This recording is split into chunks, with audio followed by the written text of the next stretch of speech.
Mahmud merupakan kampung yang terletak di Kecamatan Margasih, Kabupaten Bandung, Jawa Barat. Kampung ini dikelilingi oleh Sungai Citarum. NJ Ketua RW 4 Kampung Mahmud menjelaskan bahwa di kampung tersebut saat ini dihuni sekitar 300 kepala keluarga yang jumlah jiwanya sekitar 1.000 lebih. Umumnya mata pencaharian masyarakat di Kampung Mahmud bekerja sebagai petani, pedagang, sopir, dan pegawai negeri atau swasta. Sementara di kampung tersebut terlihat cukup banyak warganya yang membuka lapak jualan.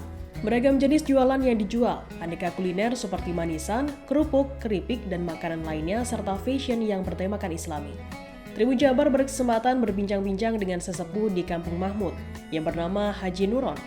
Pria kelahiran tahun 1965 itu merupakan generasi ke-7 dari Eyang Dalam Haji Abdul Manaf. Eyang Dalam Haji Abdul Manaf merupakan tokoh yang mendirikan Kampung Mahmud pada abad ke-15. Haji Nuron menjelaskan bahwa konon di kampung ini bangunan rumahnya tidak ada yang menggunakan kaca, pasalnya kontur tanah yang labil. Namun sekitar abad ke-15, Eyang Dalam Haji Abdul Manaf berangkat ke Tanah Suci dan membawa tanah dari lokasi tersebut dan meletakkannya di kampung yang tanahnya masih labil ini. Setelah itu hingga saat ini tanah di Kampung Mahmud sudah stabil dan rumah-rumah tersebut sudah ada yang menggunakan kaca. Tim dari Tribun Jabar saat ada di Kampung Mahmud juga mencoba melihat lokasi makam Eyang Dalam Haji Abdul Manaf. Lokasi makam ada di belakang Masjid Agung Mahmud. Namun karena ada aturan tertulis di areal makam, pengunjung dilarang untuk mengambil gambar baik berupa foto ataupun video.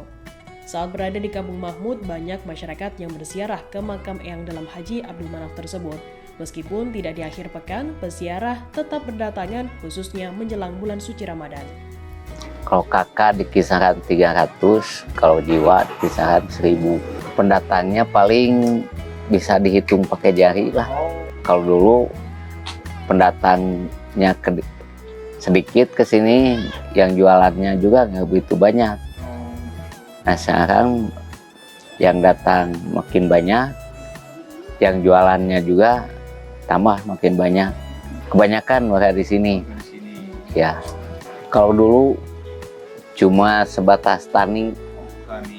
Ya, kalau sekarang mah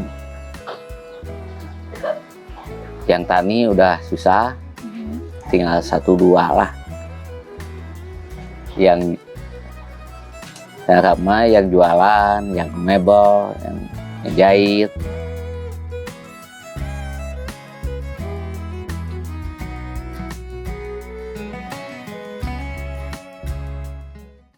Terima kasih sudah nonton. Jangan lupa like, subscribe, dan share ya.